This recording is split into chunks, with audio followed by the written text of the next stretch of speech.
Welcome to the Empower Network. I'm here today with Hagai and Shira. Is it Reiner or how do we pronounce your name? It is Reiner. Okay, so today you guys are coming to us all the way from Israel, and you have quite the story. Shelly Bosch, thought we should connect and we could tell this amazing story. So right before we went live, you said how the story of how we accidentally cured our son's epilepsy, or we got him in remission for the last 4 years. He's 4 years seizure free now.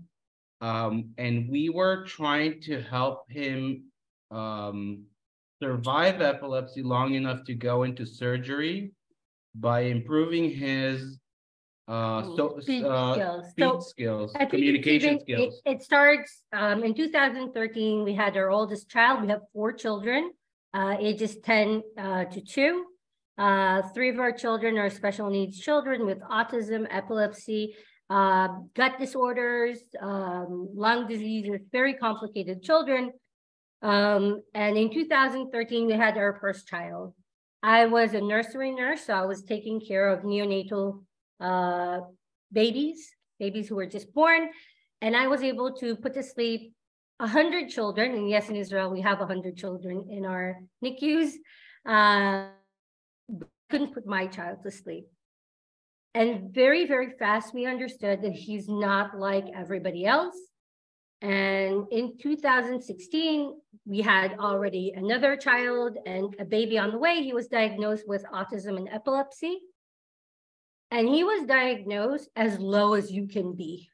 So the lowest level that you can imagine, this child who's not verbal, who has no communication skills, who cannot tell you anything, cannot show you anything, doesn't clap their hands, nothing. So nothing, like a 9-month-old baby. He was nearly 3 years old. When he was diagnosed, I was on my 6th month of pregnancy, and I remembered that when I was a nursing student, somebody told me that cord blood may help neurological conditions. So we saved cord blood with our 3rd child. So I was giving birth to my 3rd child. We saved cord blood, planning on using this cord blood somehow for our oldest child.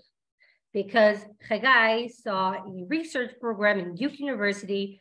It's made by Professor Joanne Kurtzberg. If anybody wants to see, that's a person to look for. And we tried to get our child to that program. And about 6 months after we had our 3rd child, Joanne Kurtzberg came to Israel. She gave a lecture in Shira Hospital, where I work today. And she said, listen, I'm opening a program where children can come and get treated if they bring their own cord blood. So either self-donated or sibling donated. And we registered our child there. And we were sure, right, that was it, that we are going there and everything will be fine. It was not the case. So from that point until our child actually received treatment, there were 3 years. So he eventually received treatment in 2019. And all along this time, we tried to figure out how to help this child. And you can hear his younger sibling here who will not go to sleep. And we'll tell you a little bit about him as well. So this is Dovey. Oh, beautiful. Yeah. Let me take him there for a second. Wow.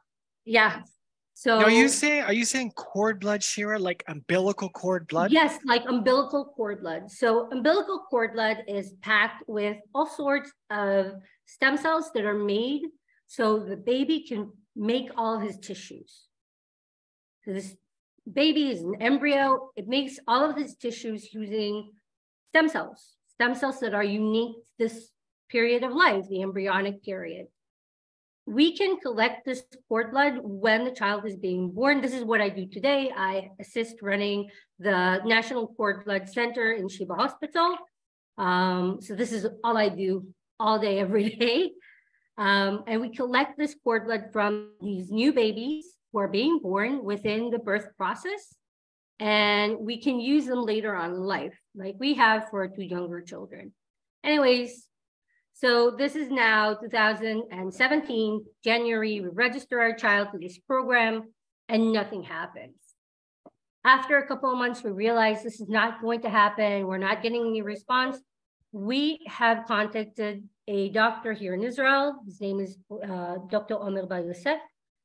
And we went into his office, paid for a private session. We're going in with this huge list of children that has cord blood and has no treatment and has autism or CP, so cerebral palsy, because this is what Professor Joanne Kurtzberg has done on her study.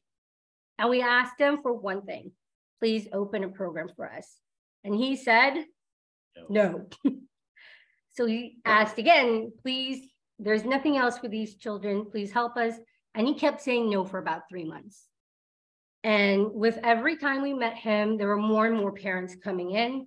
And eventually, after 3 or 4 months, he said, fine, I will try. That I will try took 4 years. So only in the middle of 2020, he opened a program. But we had no such time because our child was dying from epilepsy.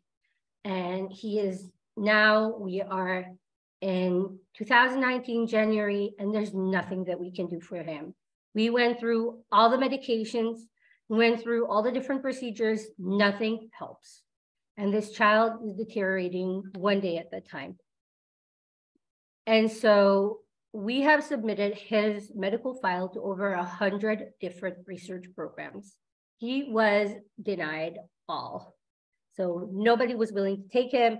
Back in the time, epilepsy was hardly treated with stem cells. It was mainly treated with a surgery, which if you do it, it causes severe mental damage. So your brain is severely damaged through this surgery. But we had nothing else going. And eventually we found 2 places who were willing to accept him. One of them was Panama Institute, and the other was Swiss Medica. And back then it was in Moscow. They have other branches now. And the difference between the 2 places were 3 months wait. So one had an appointment at the beginning of March and the other had in the end of May. So we went to the one that was closer, which was Swiss Medica in Moscow.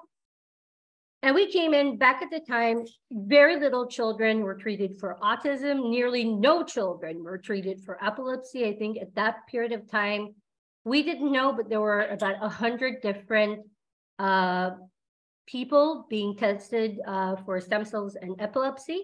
We didn't know back then, we were completely alone. There was nobody from Israel that flew there, nothing at all, but we went because he was dying and there was nothing we could do. But we thought that if he would speak, we will help him learn what the signs of epilepsy are, and he can tell us so we can give him medication before the seizure starts. That was our option. But we went and he got treated there. Very simple procedure, IV infusion. It takes a couple minutes, that's all. Within 20 minutes, he was done. It was so simple to do, but was extremely expensive back at the time and was extremely experimental. The doctor there said, listen, I don't know what's going to happen, but it may be that the first thing you'll see is not the autism improving, but the epilepsy being different. And we rolled with it because there was nothing else for us to do. So Hagai is going to change the nappy there. Fun for him. Yeah, being a parent of babies. Yep. Like, wow. So we went, he was nearly 6 years old. He was in diapers. He was drinking formula from baby bottles. He was not willing to eat any solids. He was not sleeping. So not sleeping, I mean, he was sleeping 4 hours per 24 hours, not consecutively. Just, wow. If you can imagine that, he had no awareness to danger. So this is a child where you have to watch him at every single second because he doesn't know what danger is. And of course, having seizures constantly. So he could have 20, 30 seizures a day, no problem. And we went and we said, listen, if anything happens, great. If not, we just wasted a whole bunch of money. But we did, and then we came back home, and about a month later, we realized something very strange had happened. We've not seen the ER in a month. So this was not normal for us. Our child was going in and out of the ER on a weekly basis. Back at this point, we knew every single doctor in the ER from miles and miles both ways, but we have not been in a month. So we went to his neurologist and said, listen, this is very strange. We've not been to the ER a very long time. We haven't seen any seizures. And she said, go do an EEG. And the EEG came out clean. Okay. Within, I think it was days, he started showing signs of improving. When we came back, it was 48 hours after treatment. He pulled a toy from the suitcase that he's seen that we bought for his siblings. He pulled his siblings down and he showed them the toy. This was not heard of before. Nothing, he never paid any attention to his siblings. If he did, it was to bite them. And then he was improving on a daily basis for a very long time. 6 months after that, we went for a second treatment, but this time we had friends from his preschool coming with us. And slowly, every time we came, more and more people joined because this was a miracle. And who doesn't want a miracle happening to them? Slowly with time, we realized that people need help doing this process. And we formed this platform where people who don't know anything about stem cells can come, get a consultation from us, get a consultation from a doctor in the clinic they choose. And I think he wants a different TV show. And get some kind of help. They go to see the doctor through Zoom, they go to the clinic of their choosing, etc. And they manage going for stem cell treatment, or at least get education. Yeah, that would be good. In the middle of 2020, we opened a program here in Sheba Hospital. Our middle child, who was diagnosed in the end of 2019, was the 9th child receiving treatment there. Very, very fast, he managed to improve. Within 3 months, he managed to get to a more or less normal level of conversation to children his age.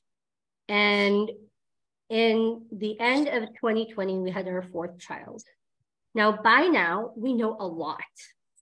We are sending people in organized groups abroad, getting treatment. We know a lot, but we did not expect to go through all of this again, because 2 weeks after I gave birth to the little toddler you saw here before, he started having seizures. But this time they came early, they were dangerous, and it caused him to not manage to develop. When he was 1 year old, he started deteriorating very fast. He was diagnosed with autism, and about 7 months ago, he was given cord blood that we collected when he was born here in Israel. He was the youngest child receiving cord blood for autism. It took 3 days. 3 days till we see the epilepsy is completely gone, and he started having sounds. He never made any sound. So he was crying, he was laughing, that's it. It took 3 days for him to start producing sounds. Our kids will always be autistic. It's very important to say, but they are managing to live life better now. They have more life skills. Now, around the time our youngest was born, we realized that there's something very important missing here. Because when we first went to go get treated, we were specifically told that treatment is only 50% of success. The other 50 is what does the parents do once the child has been treated? And we realized that nobody teaches parents of autistic kids what autism is, how to behave, how to parent their children, what are the problems with autism, that it's not a mental illness. A lot of people think it's mental illness. It is not. It's a physiological condition that influences your brain, your gut, your skin, your sometimes your ability to get ill. So these are children that gets a lot of throat infections, ear infections, etc. And people don't have this education. So we opened a program. It's now started. So it's about 3 or 4 months after this program has been open, where people can go have classes. I'm teaching those classes about autism. What is it like? What is sensory issues, etc. And we're teaching other parents all of this information that was missing, that was not taught to them. So this is what we do. Yeah, I just gotta say, wow. The fact that Shira, that your name, but we talked about this earlier because I watched He-Man growing up, Shira, Princess of Power, and Hagai is wearing a Superman shirt. You guys are like two superheroes walking this out. We try not to be.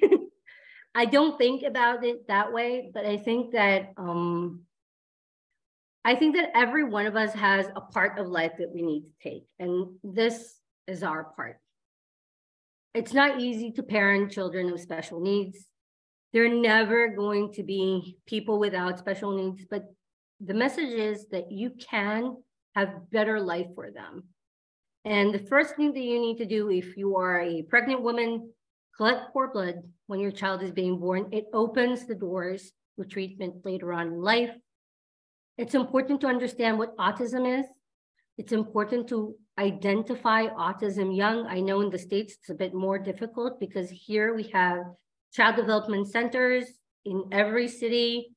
We have programs that follows children from birth till they're 6 years old. It's very easy to diagnose autistic kids in Israel. Our diagnosis rate is between 18 months to 3 years, and in the States it's 3 to 5 years. So there's a big time gap here. If you treat autistic children young, it helps. It's a lot better than treating them old. It's better to treating them older than not at all. It's important to say, because I have parents coming saying, listen, I have an 11-year-old child, a 12-year-old child. Should I give them any biological treatment? The answer is yes, it's better than not giving any. But it is important to treat your children young. So between diagnosis age to 7 years old, extremely important. This is our neurological development window. I just think it's fantastic that your kids, the metaphor, your kids came to the planet loaded in their own umbilical cords with what would help fix them. Yeah. This bleeds into everything that, you know, at the Empower Network and things far greater than what we're doing here. It's like we come loaded with what we need, and this process of discovering, and then and once we find out where these things are, we end up realizing this was with me all along. Yep. We're not broken. It said so. A lot of religious beliefs believe that a child is born with its gifts. We say in Israel that a child is born with its food. With his food in his hand. Okay, that's really funny. A child is born with their food in their hand. During the pregnancy, each and every baby plays with their umbilical cord. This is our first toy, our first toy. And within our hands, when we are embryos, lies our best medicine, the cord blood. Now we can produce stem cells from cord blood. We can produce it from the tissue, from the cord tissue and the placenta tissue. We can also produce it from bone marrow, from skin, from fat. We can produce stem cells from a lot of places. But that particular part in our body is unique to our pregnancy, to our embryonic stage. If we don't collect it, it disappears within days. So within days from the child being born, the child pulls away all the red blood cells and they remake them, because our red blood cells are outside the uterus. So within 3 days, all of this gift is lost. And this is our only chance to preserve it. I have a question about the cord. Why do they cut the cord so quick? What is the purpose in that? Okay, so this is a really funny question because I get it I get asked the same question every single day. I'll do this. And it goes really far in medical history, around to 1940s, where they invented a little white clam called clam.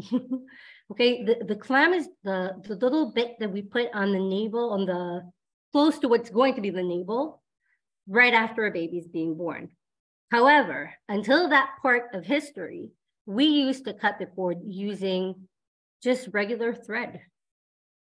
And what happens is that if we will not wait until the entire blood supply from the placenta to the baby will pass, and we tie it with a thread, then the child will bleed.